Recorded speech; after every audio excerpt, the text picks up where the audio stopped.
Sino si Jesus sa buhay mo? Ako po si Father Fiel Pareha at ito po ang ating segment, ang Daily Devotion, na kung saan tayo po ay magdarasal, magbabasa at magninilay kasama ng salita ng Diyos sa buong taon. Manalangin tayo.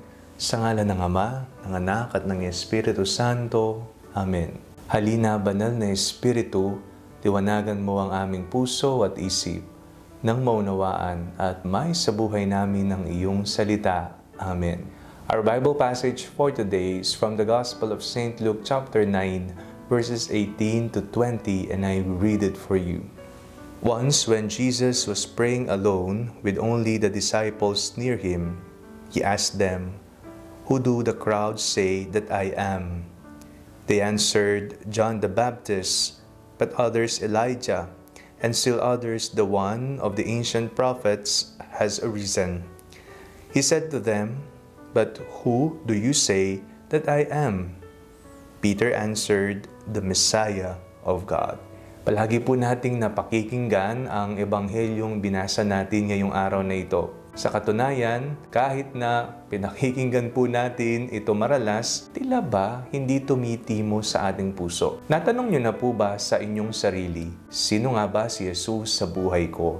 Sa ating pong binasang ebanghelyo, ito ang tanong ni Jesus sa mga alagad. Sa mga naririnig ninyo, para sa mga tao, sino ako? Ang sagot nila ay, kayo po si Juan Bautista, ikaw si Elias, isa sa mga sinaunang propeta. Pero ang tugon ni Pedro nang tanungin ni Jesus sa mga alagad kung sino siya, siya ang Mesiyas. Sino kaya si Jesus sa buhay natin? Maari po nating tingnan ang ating personal na karanasan. Sa mga pagkakataon na tayo ay may pangangailangan, nakita ba natin si Jesus bilang provider? Sa mga pagkakataon sa ating buhay naman na nakikita natin ang ating sariling may sakit o kaya naranasan mo ng personal ang iniligtas ka, isinalba ang iyong buhay, binigyan ng pangalawang buhay dahil sa malubhang sakit. Nakikita mo ba si Jesus bilang ang dakilang manggagamot? Nung walang pumapansin sa iyo, walang kumakausap sa iyo, walang nakikinig sa iyo, nakita mo ba si Jesus bilang isang kaibigan? Sa katunayan, maaari nating tingnan si Jesus sa iba't ibang aspeto ng ating buhay. Pero sa kasalukuyan,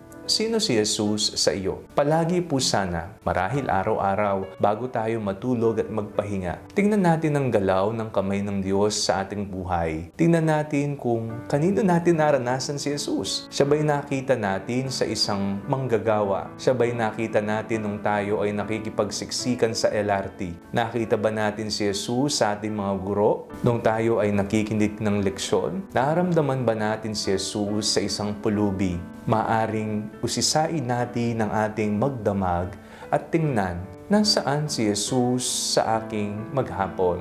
At tingnan mo sino siya na naranasan mo. Manalangin tayo.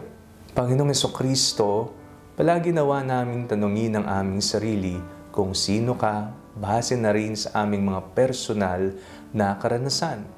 Makita nawa namin ang iyong pagmamahal at awa sa araw-araw ng aming buhay. Amen. Sa ngalan ng Ama, ng Anak at ng Espiritu Santo.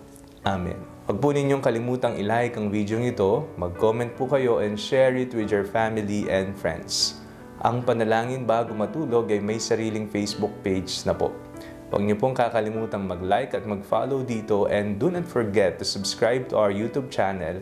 I-click niyo lamang po ang link na nasa description ng video ito, o kaya naman po just search Father Fiel Pareha. God bless you po.